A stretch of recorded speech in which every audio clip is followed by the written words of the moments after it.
To get the dopamine levels up, I'm going to do a little custom job lightening the bonnet of my Lotus Esprit in this video. Every hobby we take up is ultimately about that natural high. And with a resto project, the big brains say there's often an element of trying to have control in the world that seems further and further out of control.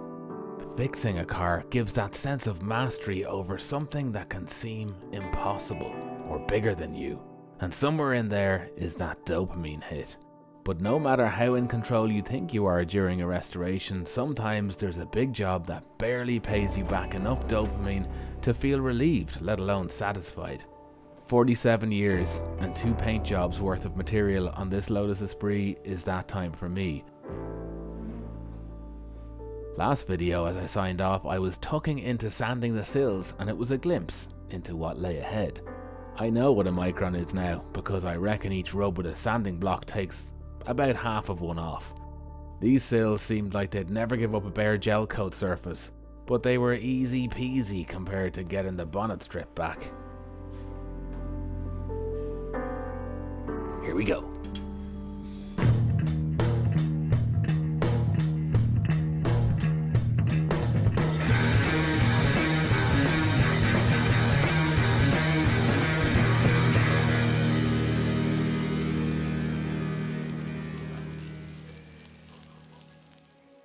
The Lotus Esprit S2 bonnet. It's 12.5 kilos as you see it here, fully dressed and with a respray over the original paint. Couldn't call that particularly heavy. I've no idea what a similar size steel bonnet would have weighed in 1978, but I do know that this one feels something like a modern aluminium bonnet when you pick it up. The rubber seal is just like a thick version of a bicycle inner tube. There's a sliding steel stay, metal inserts for the hinge mounts, more for the locking clasps, and a steel band that reinforces the lower inner bracing of the bonnet near where the hinge forces must gather. Oh, and in the vent area there's a piece of mild steel single crimp classic woven wire mesh with a 3mm gap between the wires. I'll keep an eye on the weight as I go. I'm going to strip it back and make a few small mods to trim the fat.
Under the steel reinforcing strip there lies the original glossy black gel coat of the inner skin.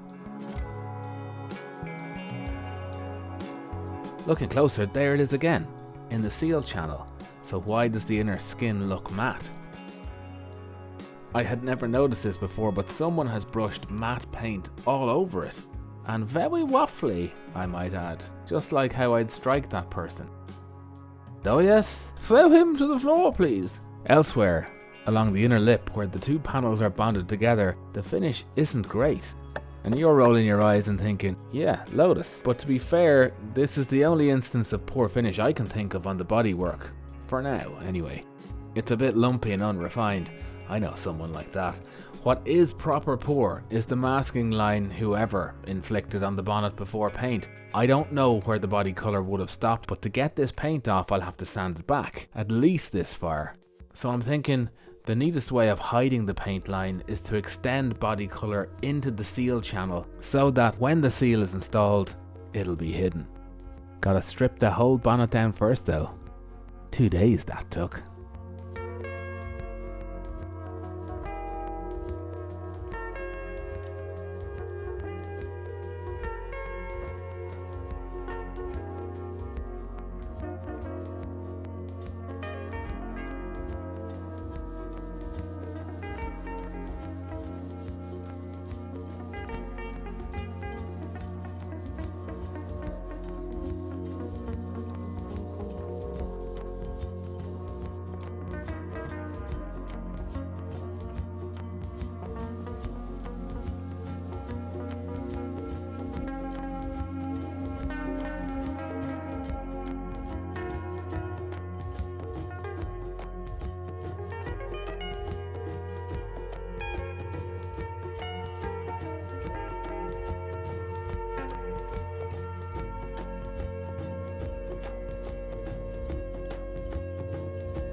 The rough finish here, that's where I kinda gave up in the moment, knowing that I'll have to return and finish the job later. The hole? That's where there was an air bubble trapped in the gel coat when the bonnet was made. The scars to the right of it, that's where my deepening unhappiness manifested in the use of the die grinder to try and cut corners. Yeah, I did that. And these areas where the gel coat has been sanded away, well, that's where the guy who prepped the bonnet for paint the last time bust through the gel on the corners. So all the things I did wrong don't count anymore. Work quits. That's how life works. Oh dear. Now, I know I showed Gar sanding part of the bonnet with the DA. It was sort of an expose so I could see just how far I could go with the DA, but I did a lot of the sanding on this bonnet by hand, and there was so much material on the floor afterward, I just had to weigh it.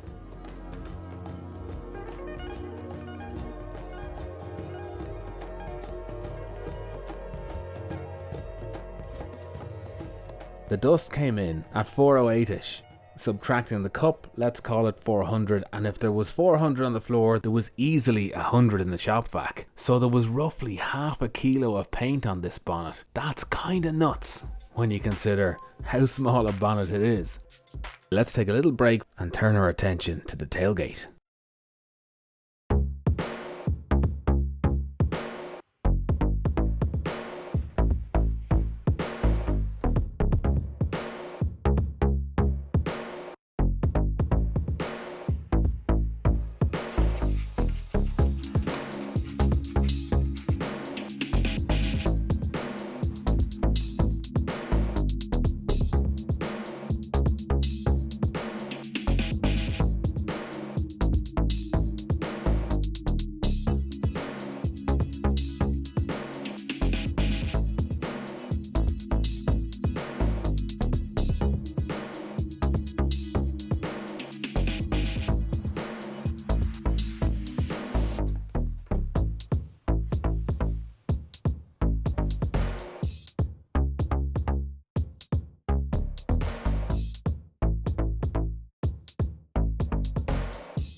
Those attuned to the mythos of the motor know that every car has a soul. And Esprit means spirit, so I'm going to reach into the other realm and channel that energy for some answers. If you're there, Esprit, you're making me work so hard and I've been having impure thoughts about other cars. Oh, well, at least I've broken the back of your restoration. We'll be together soon because there aren't many jobs left to do, right? You're a figment of my imagination.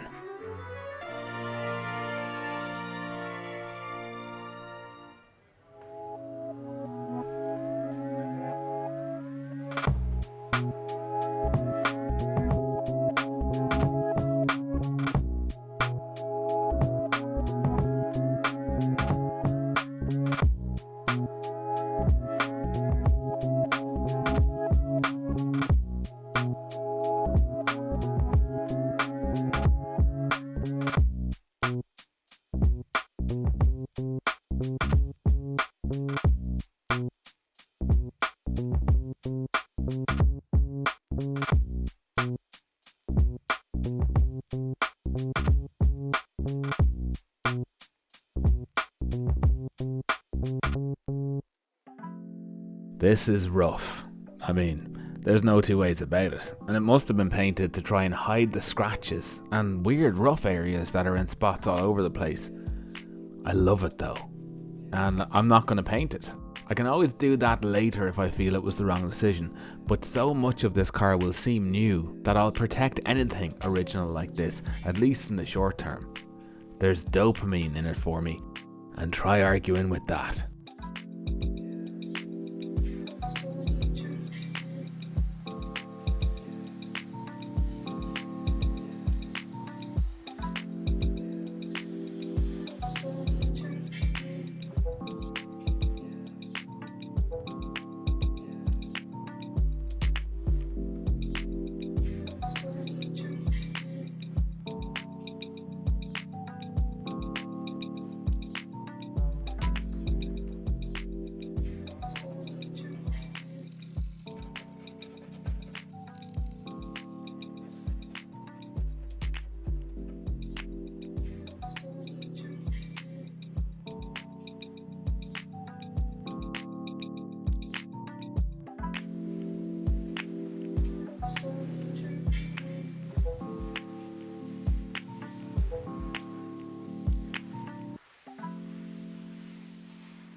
Later, at Dello Engineering.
That's it.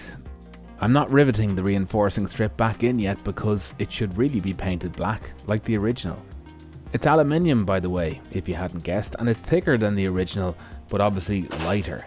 I haven't done the weighing yet, but I'm guessing at least 1/4 kilo. That, along with what could be approaching the same amount in paint weight saving, could mean I managed to get 1/2 kilo out of the bonnet using only simple tools and without resorting to the huge amount of work and expense carbon fibre would be. But that'd upset the car, I think, and I don't want it haunting me. I'll go over the figures and the finer points of everything else in this video in a patron exclusive in the coming days, so tune in for that, patrons. And thank you Jeff Del Papa, Andy DeVivo, Ty Mikatai, Nathaniel Salzman, Owen Donahue, Carlton Boyce, Sam Hemming Sykes, Scott Bingham, Johannes Mulder, Timothy Eves and Graham Ring Davies. Thanks to all the lads at Delvo Engineering too, and the boys at Delta. The bromance is all you got sometimes. This episode was a long time in the making. So much happening behind the scenes, but I'll be back ASAP with more and a step closer to the most hated colour choice on the internet. Until then, stay stuck in and good luck.